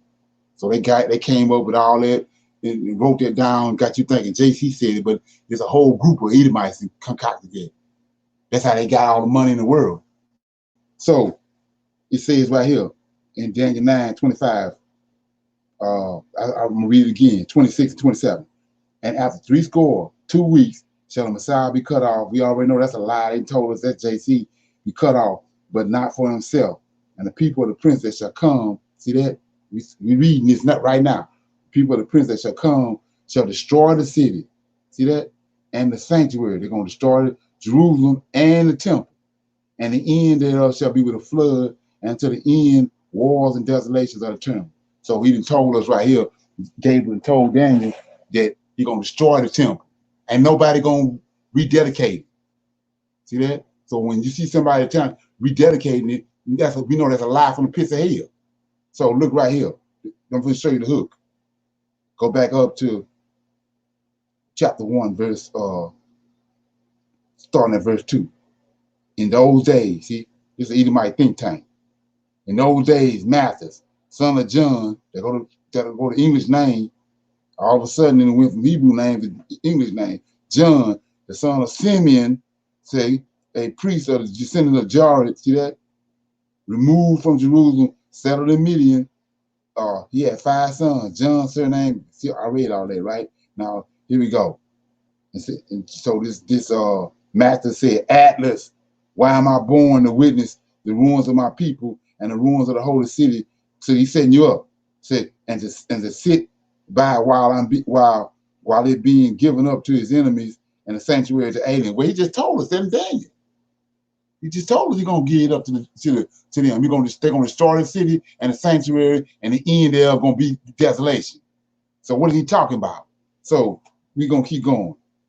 And her temple has come to be like a man disgraced. Her glorious furniture has been captured and carried off. Her infant children have been killed in the streets. Her young men with the enemy's sword. What nation has not appropriated, and what kingdom has not seized her spoil? Her adornments have been taken away. Instead of a free woman, she has become a slave. Behold, our sanctuary and our beauty and our glory have been laid waste, and the heathen have profaned them. And why should we live any longer? And Matthias, see it? They go Matthias again, and his sons tore open their clothes and put on sackcloth and grieved bitterly. Then the king officers who were forcing the people to give up their religion came to the town of Midian to make them offer sacrifices, and many Israelites went with them, right? And Matthias and his sons gathered together, and the king's messengers answered and said to Matthias, you are the leading man, great and distinguished in this town, surrounded with sons and brothers. Now be the first to come forward and carry out the king's command, as all the heathens and the men of Judah and those who are left in Jerusalem have done. And you and your sons will be counted among the friends of the king. And you and your sons will be distinguished with presents and silver and gold and many royal commissions. Then Matthias answered and said in a loud voice, if any of the heathens in the king's dominion listen to him and forsake each of them the religion of his forefathers and choose to follow his command, and said, yet I and my sons and my brothers will live in accordance with the agreement of our forefathers. God forbid that we should abandon the law and the ordinance. We will not listen to the message of the king or depart from the religion to the right hand or to the left. And he ceased to utter these words and went up before the eyes of all of them to offer a sacrifice as the king commanded on the altar of Midian. And Matthew saw him and was filled with zeal, and his heart was stirred up, and he was very proudly roused to anger, and he ran up and slaughtered him upon the altar. And at the same time, he killed the king's officers who were trying to compel them to sacrifice, and he tore down the altar. Thus he showed his zeal for the law, just as Phinehas did to Zimri and sons of Salom. Then Matthew cried out in a loud voice in the town and said, that everyone who is zealous for the law and stand by the agreement come out after me.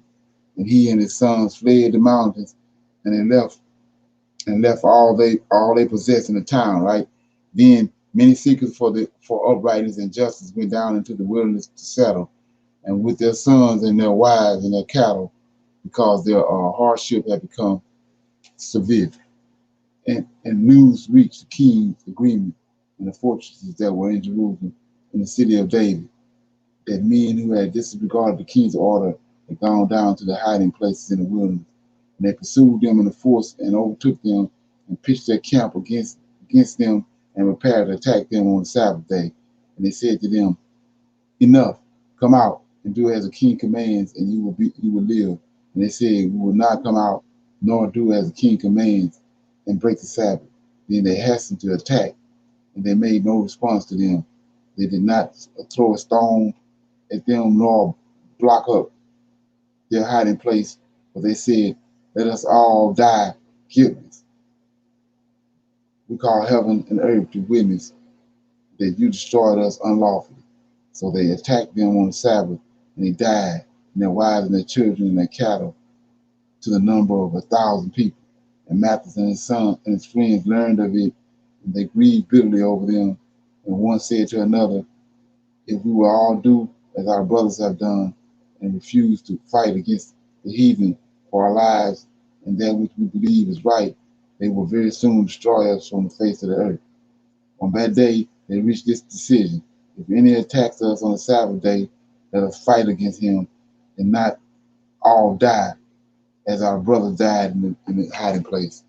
Going somewhere, right? So then they were joined by a company of the Haspians. See that? These Haspians, these ain't Edomites. I mean, these ain't Israelites. This how they bring in the Edomites right here. The Haspians were warlike Israelites. Everyone had volunteered the law, and all who had fled to escape harsh treatment joined them together to enforce them. And they mustered their force and struck down sinners in their anger, and in their wrath those who disobeyed the law. And the rest fled to the heathens to save themselves. And Matthew and his friends went about, tore down the altars, forcibly circumcised all the uncircumcised children that they found within the limits of Israel, and they drove the arrogant before them, and the work prospered in their hand. So they rescued the law from their hand. See, this ain't what he told Daniel. So they rescued the law from the hands of the heathen and their kings, and would not let their sinners triumph. And when the time drew near for Matthew to die, he said to his sons, arrogance and reproach have not now grown strong. It is a time of disaster and hot anger. Now, my children, you must be zealous for the law. Give your lives for the agreement of our forefathers. Remember the deeds of our forefathers, which they did in their generations, and you will win great glory and everlasting renown. Was not Abraham found faithful when he was tried, and it was credited to him as uprightness? Joseph, in his time, observed in his time of distress, disturbed the commandments and became master of Egypt. Phinehas, our father, for his intense zeal, obtained the promise of an everlasting priesthood. Joshua, for carrying out his orders, became a judge in Israel. Caleb, for bearing witness before the congregation, obtained an inheritance in the land. David, for being merciful, inherited a royal throne forever. Elijah, for his intense zeal for the law, was caught up into the heaven. Hananiah, Azariah, and Mishael had faith in God and was saved from the fire. Daniel, for his innocence, was delivered from the mouth of the lion. Observe this from generation to generation, that none who hope in him will fail in strength. Do not be afraid of the words of the sinful man, for his glory will turn to dung and worms. Today he will be exalted, and tomorrow he will be nowhere to be found, for he has returned to dust, and for what he plotted will perish. My children, be mindful and strong for the law, for by it you will obtain glory. Now here is Simeon, your brother, and I know that he is a man of discretion.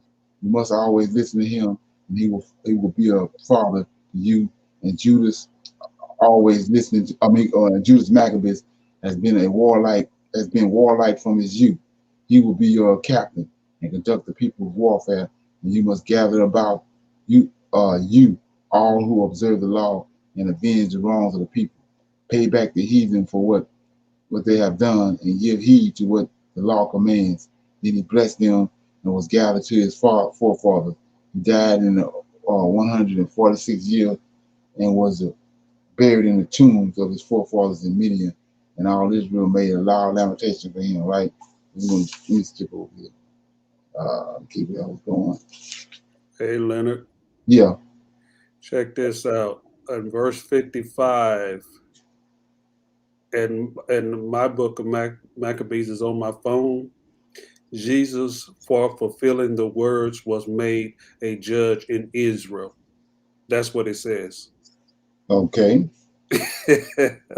That's about, I'm like, okay, then they didn't put him in the Old Testament. Right. Okay. The ultimate lie. Yeah. Oh yeah. Yeah. Well, that's what they so bent on trying to get him in there. They stick him in the wrong places. That's what that is. So I'm at chapter 3. I'm at 41. It says, "And the merchants of the country heard about them, and they took a great quantity of silver and gold and feathers, and came to the camp to get the Israelites for slaves. And they were joined by forces from Syria and the land of Philistine. And Judas and his brothers saw that the situation was very grave, that the forces were encamped within their borders, and they knew that the king had said when he ordered them to inflict utter destruction on the people. And they said to one another, let us repair the destruction of our people, and let us fight for our people and for our sanctuary." See that? Now we just read Gabriel told Daniel they're going to destroy the sanctuary, and it ain't going to be desolation. So these dudes here trying to rebuild the temple. So look at this. So he says, Judas and his brothers saw the situation was very grave, that the forces were encamped within their borders, and they knew that the king had said when he ordered them to inflict utter destruction on the people, and they said to one another, let us repair the destruction. See that? Let us repair the destruction. He got a prophecy that is going that's the end. See that? Destruction of our people, and let us fight for our people and for our sanctuary.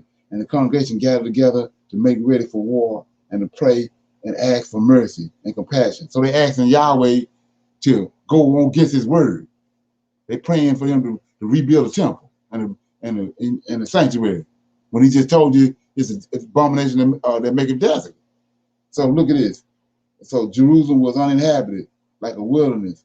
There was no one of her children who came in or went out. The sanctuary was trodden down. This word for word in Lamentations, I read yesterday. The sanctuary was trodden down. The sons of aliens were in the citadel. It was a stopping place for heathens, Gentiles. Joy vanished from Jacob, and the flute and the harp ceased to play.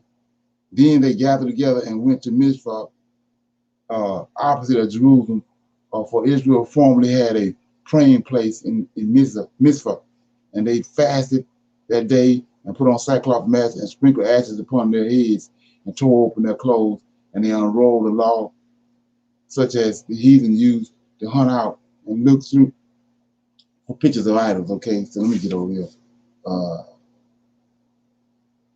Yeah, I'm trying to find out where they rededicated the temple. That's what I want you to see.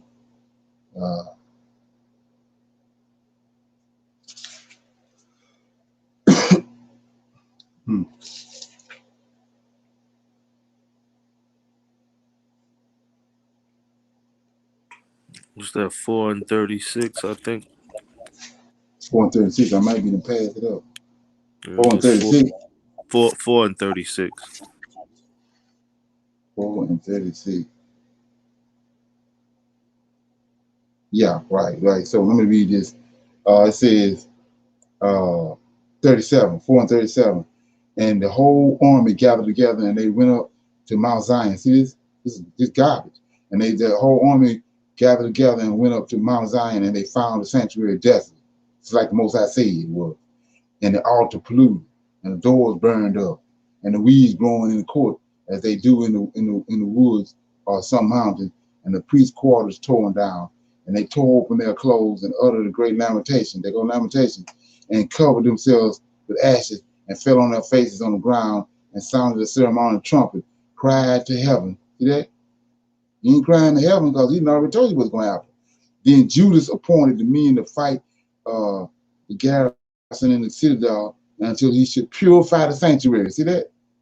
Purify the sanctuary, and he appointed priests that were without blemish and adherence to the law, and they purified the sanctuary, carried out the stones that had defiled it into it unclean places, and they deliberated as to what they should do about the altar of burnt offerings which they had polluted.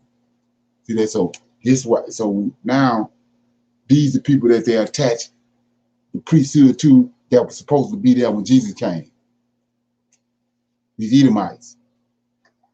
Yeah, he even told the Israelites ain't gonna be the temple gonna get destroyed. The Antichrist is gonna come and destroy the temple. It's gonna be desolate. There ain't no prophecy in there in Daniel where they're gonna rededicate the temple and redo the altar. He threw with them, and he tore that all that's been torn down. So these Edomites right here. Hey, Leonard. Okay. Going back to chapter 3 and at verse 55, they put Jesus in there. Kind of explains what you're saying right now. They putting him in there to lead you up to chapter 4. Right. Exactly. So right. this one I have, this app on my phone is the deception app. Right. So right. You see, once it's like I said, once the light been shined on it, and then you go back and you start reading that, like I said, by yourself and write it divide, and you see exactly what happened. But because out of ignorance, we don't know nothing about none of this stuff. We just reading it and using it. We haven't went back. We don't understand the fully understand the feast days, fully understand a lot of this stuff that's being said, and so you can't grasp that. But once you figure out what's really going on, then all that stuff just come open. And the Maccabees is one of the rejected books from the 66. And all of a sudden they bring it into play and bring it out for us to read. And then all of a sudden you're going to put him in there. Exactly. But you originally rejected it. Why did you reject it? You could have kept it in there, Maccabees in there to further your cause. But whatever book they reveal, they put out there, they're gonna finagle it where you can bring them in there.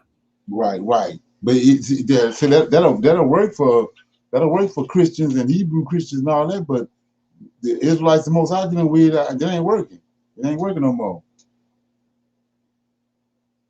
It's like water on a duck back. Maybe we want to just delete this app. Yeah. So anybody got any comments?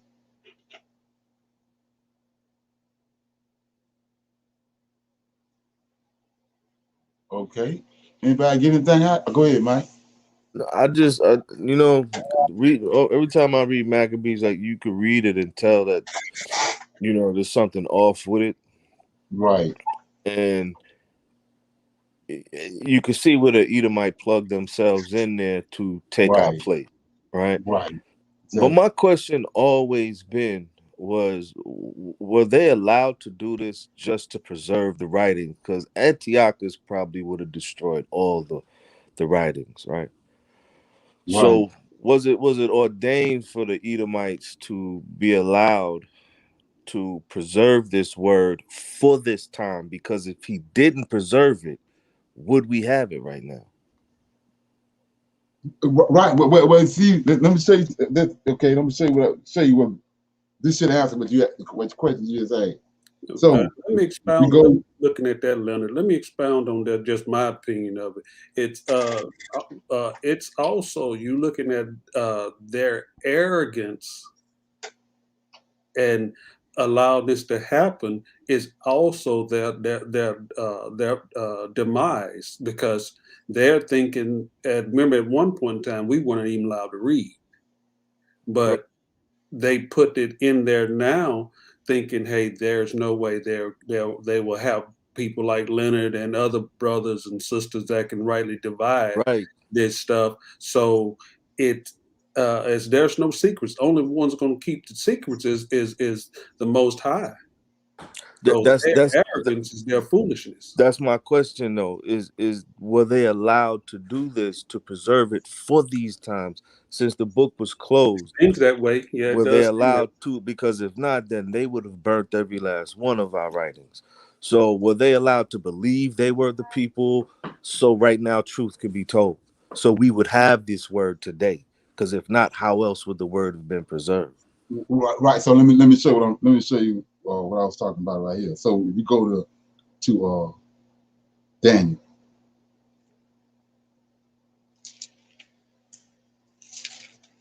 So actually, what we got is what they're giving us, and it's for them.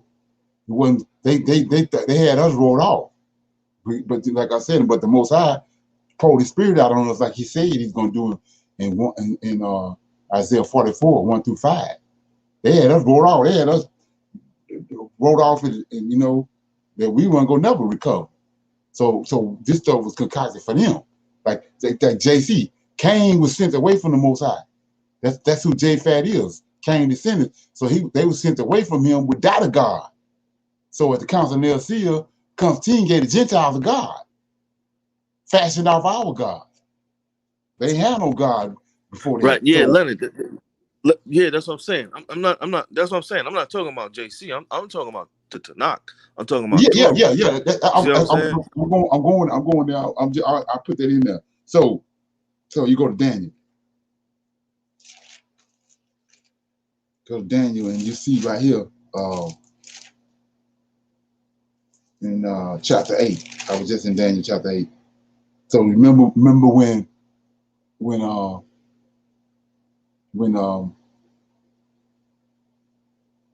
Alexander died, 4 his generals took his place, right? Right. Okay, so when Alexander died, his 4 generals took his place. But wasn't it also when the Roman Empire got divided up? Wasn't it 4 generals? Remember when the giants came through Hadrian Wall and sacked Rome? Oh. And then Roman Empire went in, the beast that received the womb in the head. Okay. They sacked, Yeah. right? Yeah. Okay. Right. So then it was 4 generals then too. There's 4 generals when Alexander died, and there's 4 generals during the time of Constantine. So what did Constantine do? Constantine at the Council of Nicaea rewrote it. He rewrote it, and he concocted JC, they God, gave them a God at the Council of Nicaea. That's when all this was done. They had to find a way to slide it all in and make it all work. So that's when they concocted it right there and fused everything in and made everything work. And this is so the Edomite, right? They infuse themselves. They mingle themselves Right. with Rome, Right. and that's how they were. Okay. Right. I got overlaid. They overlaid everything. Like I said, they know we Israelites, so they had to do everything in a Hebraic way, just like we waiting on Elijah, right? Yeah. So that's what I'm they're saying. gonna say John the Baptist is Elijah, Go ahead. No, that's what I'm saying. So that's what I mean. That these people, not to say that they just concocted it. It had to be where they actually, like they do today, believe they are the people. Right? Yeah, they do. They do. They believe that. You got the Gentiles. You know, like now the conversation we having now, the Gentile can't fathom this. He really believe all the stuff that they done gave them is the truth. He can't fathom none of this. They think we madmen breaking this down like this. You know, they can't. They believe that everything that Constantine did at the Council of Nicaea and all that's legitimate. JC legitimate. They believe all that. They just as bamboozled as we was. Yeah. So this is Psalms 83 too. Right. Yeah. Yes, yeah. sir. Right. Yes, yeah. sir. Right. Yeah. That's what I was. That's another thing I was talking about. It's kind of off the topic, but I was saying, remember, it's a prophecy in the book of Enoch that he bound those angels for 70 generations. Right. Okay. Well, all that same prophecy is the same thing, same time, the day of the Lord in Malachi. Them it's the same prophecy, same time. It's all coming to a head at the same time. Ezekiel 38, when Gog and Magog, all this stuff is culminating at coming to the same event at the same time. Let that frame it. Okay. Anybody else got anything? We had 2 hours.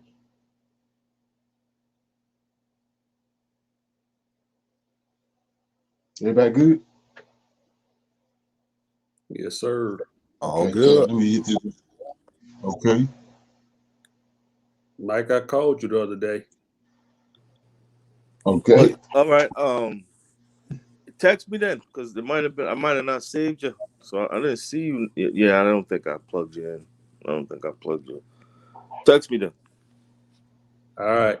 Okay. Okay. I'm gonna see everybody in the morning at 9 o'clock. All right. Shalom, brothers and sisters. Yeah. Shalom. Shalom. Long. Shalom, everyone.